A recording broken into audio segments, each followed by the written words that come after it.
சொல்லு கார்த்தி. அப்படியா? சரி சரி. ஒரே காமெடியா இருக்குன்னு. அப்புறம் என்னாச்சு? பூ வச்சாலும் வச்சுது பொழுதன்னைக்கும் ஒரே ஃபோனு தான். என் நேரமும் ஃபோனை காதிலே வச்சுட்டு கிடக்கா. இவ எப்பந்தான் ஃபோனை கீழே வைப்பா? அந்த ஃபோனுக்கு வாயிருந்தாலும் ஒரே அழுகையா அழுதுரும். ராணி, உனக்கு என்ன பிரச்சனை? அவ கார்த்திட்டு தானே பேசிக்கிட்டு இருக்கா, வேற யார்கிட்டயுமா பேசுதா? அதான் பூ வச்சாச்சுல்ல, உரிமையோட பேசிக்கிட்டு இருக்கா. இவ்வளவு நாள் என்ன பேசவா செஞ்சா? இப்ப தானே பேசுதா? அதுவும் தனியாவா போய் பேசிக்கிட்டு இருக்கா? நம்ம முன்னால தானே உட்காந்து பேசுறா. அதுல என்ன உனக்கு இப்ப பிரச்சனை? என்னது? எனக்கு என்ன பிரச்சனையா? பூ வச்சாச்சு, கல்யாணம் ஆக போகுதுன்னு தெரியுதுல்ல. ஒரு சோறு கறி ஆக்கி பழக வேண்டாமா? சம்மந்தி வீட்டுக்காரங்க என்னையத்தானே சொல்லுவாங்க, பெத்த தாய் எப்படி வளர்த்துருக்கா பாருன்னு. அதெல்லாம் அவ பழகிருவா, நீ ஒன்னும் அவளை குறை சொல்லாத. குறை சொல்லக்கூடாதா? நல்ல மவளுக்கு சால்ற அடிக்கிறோ? ஓஹோ, நீர் கையில் ஒரு ஃபோனை வச்சுக்கிட்டு டிக்கி டிக்கின்னு அமைக்கிட்டு இருக்கீர்ல, அது மாதிரி தான் உங்கள் மவளும் பேசிக்கிட்டு இருக்கா. எல்லாம் அப்பனுக்கு தப்பாமல் பிள்ளை பிறந்திருக்கு. இப்போ எதுக்கு என்னை இழுக்க?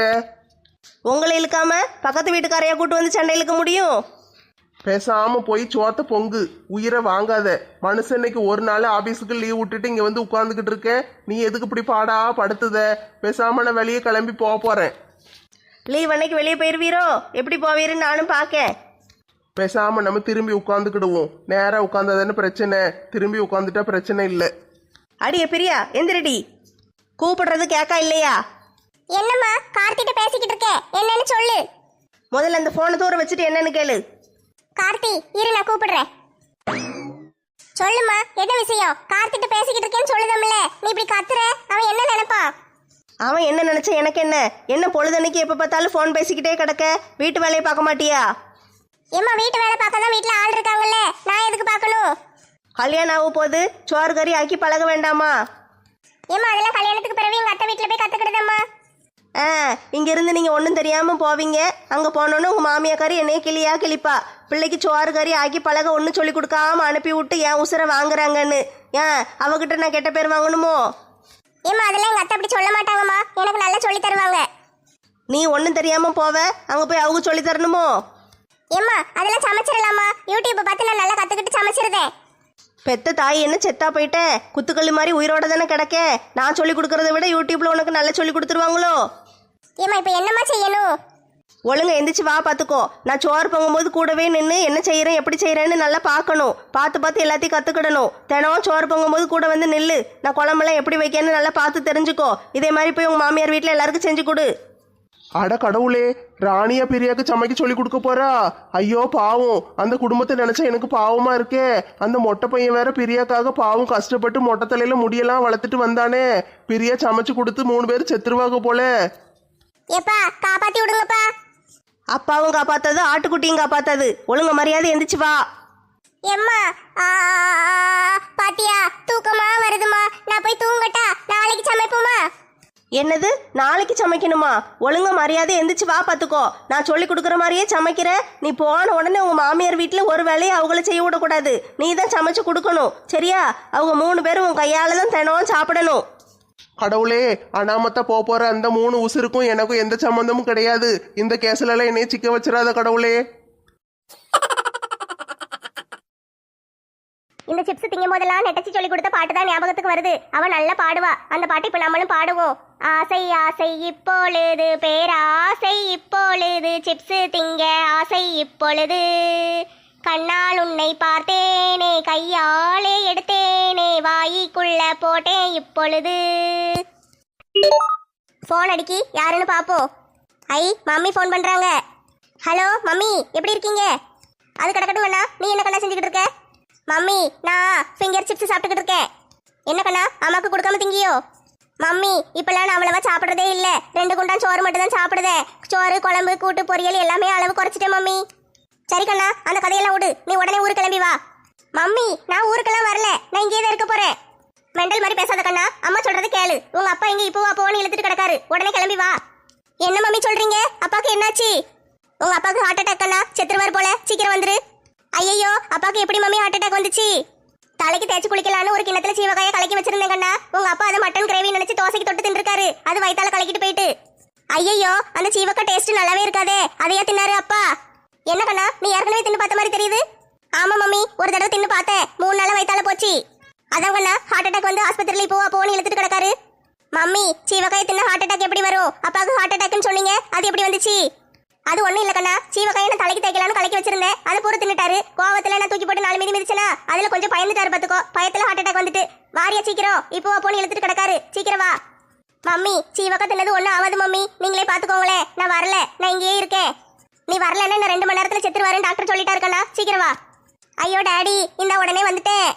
சரி கண்ணா, உனக்கு டிக்கெட் எடுத்து வாட்ஸ்அப்ல அனுப்பியிருக்கேன், ஃப்ளைட் டிக்கெட். உடனே கிளம்பி வந்துரு, ஏர்போர்ட்டுக்கு போ, பிளேன் ரெடியா நிக்கும், உடனே ஏறி வந்துரு. ஓகே மம்மி, இந்தா வந்துட்டேன். டாடிக்கு என்னாச்சுன்னு தெரியலையே, பாவம் மம்மி ரொம்ப அடிச்சிட்டாங்க போல. சரி போய் பாப்போம். எத்தே நேத்து ராத்திரி ஒரு நாடகம் பார்த்துக்கிட்டு இருந்தோம்ல, அதுல நாத்தனாருக்கும் மதனிக்கு சண்டை வந்துச்சுல, 2 பேரும் முடிய பிடிச்சி ஆஞ்சிட்டு கிடந்தாளுங்களே, அதுல யாரு ஜெயிச்சாத்தே? நான் தோசை சுட போயிட்டேன், அதனால பாக்கலத்தே, கதையை சொல்லுங்க. மைனி கறி ஜெயிச்சிட்டா மருமவளே. அவன் நாத்தனார் கறியை தூக்கி போட்டு அடின்னு அடிச்சு வீசி, அவ பேக்கெல்லாம் தூக்கி வெளியே போட்டு வீட்டை விட்டு வெளியே போடின்னு சொல்லி வெளியே தூக்கி வீசிட்டா. அவர் ஹோட்டல கடந்தா, அதோட தொடரும்னு போட்டானுங்க. அப்படியாத்தே, சீனு நல்லா இருந்திருக்கும் போல, நான் பார்க்காம விட்டுட்டேனே. மருமவளே அதுக்கு எதுக்கு கவலைப்படுற? இன்னைக்கு மத்தியானம் மறு ஒளிபரப்பு போடுவாங்க, அப்ப பாரு. அப்படியாத்தே, 2வது ஒரு தடவை போடுவாங்களாக்கும்? ஆமா மருமவளே, எல்லா டிவிலையும் அப்படிதான் போடுவாங்க. ராத்திரி போட்ட நாடகத்தை பூரா பகல்ல ஒரு தடவை போட்டுருவாங்க, அது நல்லா இருக்கும். நம்ம பார்க்காம விட்டா கூட மறுபடியும் பாத்துக்கிடலாம். எத்தே, நீங்க நாடகம் பார்த்தாலே நான் திட்டுவேன், இப்போ உங்க கூட சேர்ந்து நானும் நாடகம் பார்த்துக்கிட்டு அலையுதேன். ஆமா மருமவளே, நாடகம் பார்த்தா உடம்புக்கு நல்லது, சரியா? தினம் நல்ல நாடகம் பாரு. என்னது, நாடகம் பார்த்தா உடம்புக்கு நல்லதா? இது என்னடா புது கதையா இருக்கு? சரி எத்தே, நாடகத்துல வர்ற மாமியார் மருமக மட்டும் எப்படித்தே சண்டை போட்டுட்டே கிடக்காங்க? நம்மள மாதிரி யாருமே ஒற்றுமையாவே இருக்க மாட்டேங்காங்க. ஆமா, நம்ம ஒற்றுமையில தீய வைக்க நம்ம என்னைக்கிட்ட ஒழுங்கா பேசி உட்காந்து சிரிச்சுக்கிட்டு இருந்தோம். நம்ம எளியும் பூனையும் மாதிரி சண்டை தானே போட்டுட்டு கிடப்போம். என்னைக்காவது ஒரு நாள் அத்தைன்னு வருவேன், நானும் மருமவளேன்னு வருவேன், மற்ற நாள் பூரா சண்டை தானே நடக்கும். மாலாக்கா, ஐயையோ சிம்ரன் என்னாச்சு? எதுக்கு அழுவுற? மாலாக்கா, நான் ஊருக்கு போறேன். எட்டி குதிரைவாளி, என்னாச்சு உனக்கு? எதுக்கு இப்படி அழுதுகிட்டு வார? எதுக்கு ராத்திரி போல ஊருக்கு கிளம்பி போற? ஆண்டி, எங்க டாடிக்கு உடம்பு சரியில்லையா, இப்போ போன்னு இழுத்துட்டு கிடக்காரு, ஆஸ்பத்திரியில கிடக்காரு, நான் போகணும். ஐயையோ, உங்க அப்பாவுக்கு உடம்பு சரியில்லையா? என்னாச்சுட்டி அவருக்கு? அப்பாவுக்கு ஹார்ட் அட்டாக் வந்துட்டான், நான் போயிட்டு வரேன். என்னது ஹார்ட் அட்டாக்கா? ஐயையோ, நீ போய்த்தானே ஆகணும். இப்போ எப்படி போவ? ராத்திரி ஆயிட்டே. அம்மா ஏரோப்ளேன்ல டிக்கெட் போட்டு அனுப்பிட்டாங்க, நான் எப்படியாவது போய் தான் ஆகணும். ராதா போட்ட திட்டம்னா சும்மாவா? நாங்கெல்லாம் யாரு? இந்த சிம்ரன் அம்மாக்கு போன் அடிச்சு ஆரஞ்சு மண்டையும் பின்னாடி சுத்துறான்னு சொல்லி கொடுத்துட்டோம்ல, அதுக்கு தான் உங்க அம்மா ஹார்ட் அட்டாக்னு சீனை போட்டு வர சொல்லிருக்காங்க. சிம்ரன், நீ தனியா போக வேண்டாம், இப்போ அண்ணன் வந்துருவாரு, வந்தோடனே அவரை கொண்டு விட சொல்லுதேன். இந்த அலெக்சன் அண்ணே வந்துட்டாரு. என்ன சிம்ரன், என்னாச்சு? அழுதுகிட்டு இருக்க? பைய தூக்கிட்டு எங்க கிளம்பிட்ட? இவங்க 2 பேரும் ஏதாவது சொன்னாங்களா? ஏங்க என்ன எங்களை சொல்லுதீங்க? நாங்களாம் ஒன்றும் சொல்லலை. அவங்க அப்பாவுக்கு உடம்பு சரியில்லையா, ஆஸ்பத்திரியில் சேர்த்துருக்காங்க, அவ உடனே ஊருக்கு போகணும். நீங்கள் கொண்டு போய் அவளை போய் ஏர்போர்ட்டில் போய் பிளேனில் ஏற்றி விட்டுட்டு வந்துருங்க. ஐயோ, உங்க அப்பாவுக்கு என்னமா ஆச்சு? நீ என்ன எதுக்குன்னு கேள்வி கேட்டுக்கிட்டு இருக்கிறதுக்குள்ள அவங்க அப்பா போட்டுன்னு போயிட போறாரு. நீ கொண்டு அவளை விட்டுட்டு வாசிக்கிறோம். சரி சரி சிம்ரன், வாமா, அண்ணன் கொண்டு விடுதேன். சரிண்ணே, வாரேன். சிம்ரன், ஏரோப்ளேனில் ஏறணுன்னு ஒரு தடவை ஃபோன் அடி, வீட்டுக்கு போய் சேர்ந்தோன்னு ஒரு தடவை ஃபோன் அடின்னு. சரி மாலாக்கா, நான் போயிட்டு ஃபோன் அடிக்கேன், நான் போயிட்டு வரேன்னு. ஒரு டிக்கெட் காலி, ஒரு தேய் நான் சும்மாவே விட மாட்டேன். இப்போ இந்த சிம்ரனை ஊரை விட்டு விரட்டியாச்சு, இனிமேல் அவ திரும்பி வரவே மாட்டா. ஒரு கதை முடிஞ்சிட்டு, இன்னும் நாளைக்கு தலைவர் வீட்டுக்கு போய் அடுத்து அந்த நந்தினி பிள்ளைய பிரிச்சு விடணும், அப்பதான் எனக்கு நிம்மதியா இருக்கும். எத்தே, சிம்ரனை பார்த்தா பாவமா இருக்குத்தே. நல்லா ஆடிக்கிட்டு பாடிக்கிட்டு சந்தோஷமா அலைஞ்சுக்கிட்டு இருந்தா, இப்போ திடீர்னு அழுதுகிட்டே போறாளா, பார்க்க பாவமா இருக்கு, மனசு கஷ்டமா இருக்குத்தே. என்ன செய்ய மருமவளே, அப்பாவுக்கு உடம்பு சரியில்லைன்னா போய் தானே ஆகணும். சரி போயிட்டு திரும்ப வருவா, எப்படியோ அவங்க அப்பா நல்லா இருவாரு. ஆஸ்பத்திரில இருந்து வீட்டுக்கு வந்த உடனே அவ ஓடி வந்துருவா. எத்தே, பேசாம நம்மளும் அவ கூட போயிருக்கலாமோ? எட்டி நம்ம எப்படி போக முடியும்? அவங்க அப்பாவுக்கு சும்மா லேசா ஏதாவது இருக்கும், போய் பார்த்துட்டு வந்துருவாட்டி. எனக்கு என்னமோ பயமா இருக்குத்தே. பயப்படாத மருமவளே, ஒன்றும் ஆகாது. நாளைக்கு வேணா கோயிலில் போய் ஒரு விளக்கு போட்டுட்டு வந்துரு, சரியா? அவங்க அப்பாவுக்கு ஒன்றும் ஆகக்கூடாதுன்னு வேண்டிக்கோ. சரித்தே. எம்மா, உப்புமாவை போட்டு எதுக்குமா செஞ்ச? தோசை சுட்டுருக்கலாம்ல. பேசாம குடுக்கறத தின்னுங்கட்டி, 3 வேளைக்கு நல்ல விதவிதமா ஆக்கி போட்டுட்டு கிடக்க முடியாது. நானும் மனசு தானே, கை காலெல்லாம் வலிக்கி. ஒரு நாளைக்கு கொஞ்சம் லேசா இருக்கட்டுமே உப்புமா செஞ்சு கொடுத்தேன், அதுல என்ன தப்பு? சாப்பிடுங்க பேசாம. எம்மா, உப்புமா தின்னாலே விஷத்து தின்ன மாதிரி இருக்குமா? என்னது விஷத்து தின்ன மாதிரி இருக்கா? நான் பார்த்து பார்த்து ஆசையா என்ன அழகா செஞ்சிருக்கேன். காய்கறி எல்லாம் வெட்டி வெட்டி போட்டு நல்ல முந்திரி பருப்பெல்லாம் போட்டு நெய்யை ஊத்தி நல்லா அழகா செஞ்சு கொடுத்தா விஷத்து தின்ன மாதிரி இருக்குங்க. ஒழுங்கு வாய் முடிக்கிட்டு தின்னு பாத்துக்கோ. ஏம்மா, என்னதான் முந்திரி பருப்பு காய்கறி எல்லாம் போட்டாலும் உப்புமா